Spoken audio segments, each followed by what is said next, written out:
Hey all my future buyers and sellers out there, I am here to teach you more than you knew before about the real estate process. And today I just have one question for you. Are you ready to rumble?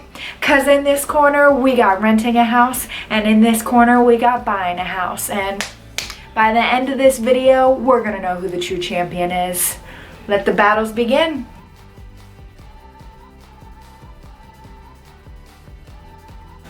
Hey, it's Ella with Ella Estate Realty, and without further ado, today's topic is renting versus buying and the 5 comparables that go along with the process. Now, it's an age-old question that I'm sure a lot of you have contemplated. I mean, just in my personal circle, it's about a 50-50 ratio of homeowners and renters. Trying to do something about that though.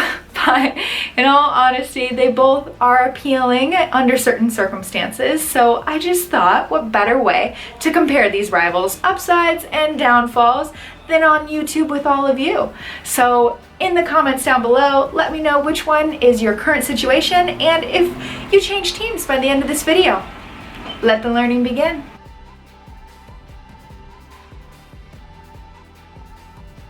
Let me just set the scene for you. Neighbor Sally wanders into my office and tells me she's been toying with the idea of buying a house. Obviously, I'm all on board, but we crunch the numbers just the same. She informs me that she has a $1,500 monthly budget for her cost of living, and that she's been pre-approved for $250,000 at an interest rate of 4.5. That brings her mortgage payment to $1,300. And if you guys were listening, that's a $200 savings. But let's just rewind it back to step number 1, which is the down payment, and see how the numbers really are laid out.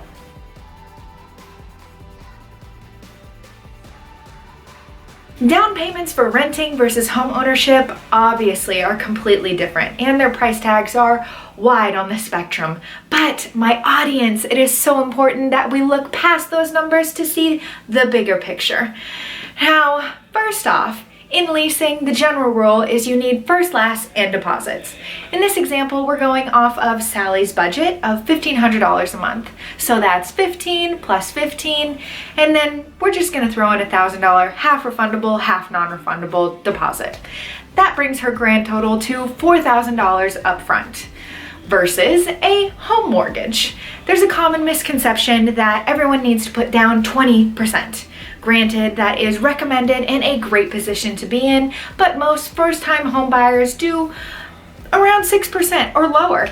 So today's example, we're just gonna go with 10%, and that brings her grand total of a down payment to $25,000. Obviously, $4,000 versus $25,000 is a lot different, but where's that money going is the real question to ask. $3,500 of that is going straight into your landlord's pocket.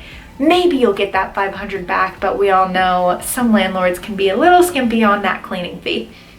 Or you have that $25,000 working for you, paid into your mortgage, paying down the principal, and if you ever got into a tight bind, you'd be able to borrow the equity in your house. So keeping $25,000 down the road, spending $3,500 on nothingness besides a place to put your bed. I mean, I think home ownership won this. Ding-a-ling-a-ling-a-ling.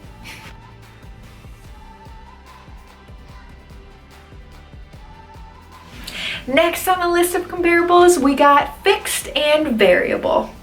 What I mean by that? Well, quick question out there.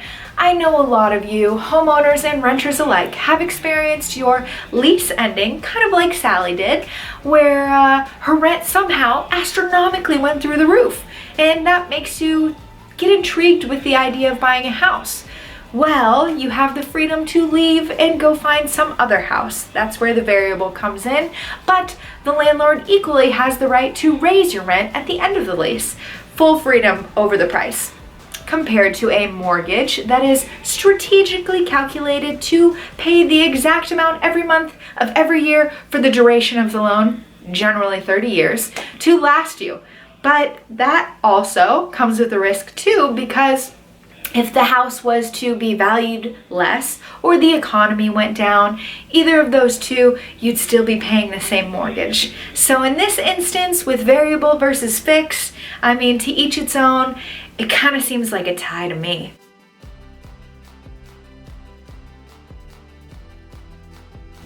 Number 3, customization. I've already confessed to you guys that I love HGTV, but my top app is definitely Pinterest too. Home decor for days. It's addictive. But anyways, with leasing comes a lot of constraints.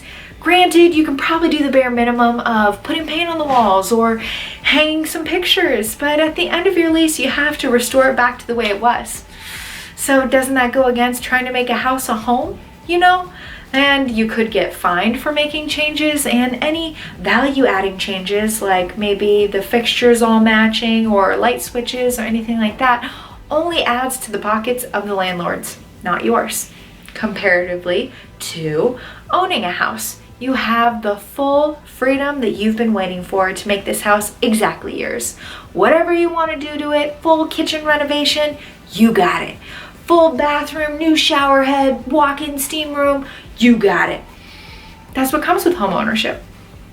So I think in this round, the winner's clear. I mean, don't you guys want to make your Pinterest boards come to life and not have to change it every year?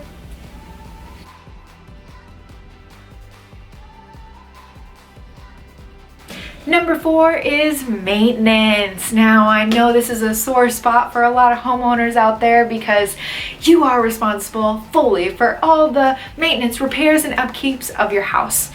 It's just like with any big purchase, you gotta keep up with it, and it does catch a lot of homeowners off guard, but let's not let you be one of those. So the rule of thumb is set aside 1% of your purchase price for annual maintenance, and you should be better off than most people.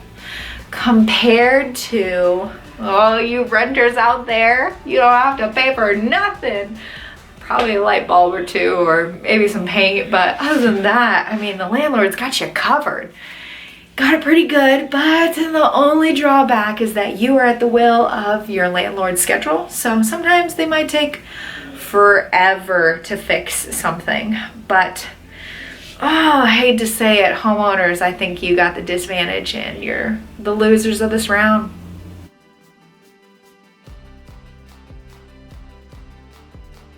Now, the 5th comparable, last on the list, is flexibility and stability. I had to remind Sally that although she has the right to leave her apartment or leased property whenever she wants, landlords equally have the choice to stop renting to you for whatever reason they want. That can leave you with a lot of uncertainty, anxiety, and ultimately you're leaving the choice of your living situation up to somebody else. And the only positive of this situation is that when you're rushing to pack all your stuff, you don't have to sell a house at the same time. On the other end of the spectrum, homeowners, if you need to move out in a hurry and you have some time-sensitive event coming up, you can rest easy knowing that the entire timeline of your move-out date is left up to you, because after all, you are the homeowner. And with that control, they can pick whether they want to stay in a community short-term or they want to raise their children from toddlers to college students. And I don't know about you guys, but that's pretty priceless. So I'm probably gonna have to award this round to homeowners.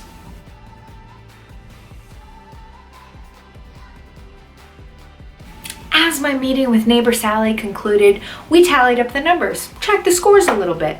Number 1, down payment. Although it's more expensive upfront, that money goes back into your pocket, so we're gonna have to award it to homeownership. Number 2, variables and fixed. You got a lot of leeway with that, so it was an even playing field for me, whether you want to stay in some place for a short amount of time or you'd be able to weather the storm of your house losing value. That's an individual case, so I'm just going to leave it as a tie. Number 3 is customization. I know all you Pinterest board creators want a blank slate and to be able to do whatever you want, just like Sally. So we're going to give that one to homeownership too. Number 4 is the maintenance that you put into those pieces of property.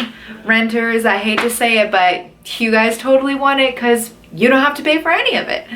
And number 5, flexibility and stability.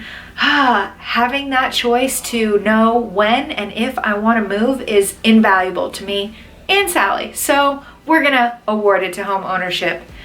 That leaves us with a score of 1.5 renting and 3.5 home ownership. I know home buying can be intimidating, but it doesn't have to be. Trust me. Trust in your trusted real estate agent, because you could easily be paying less in a mortgage than you are when you're currently renting. Let's check it out together. Check out my website, EllaEstateRealty.com, and just know that a lot of homeowners out there say that their best investment is their home, because after all, the best investment on earth is earth.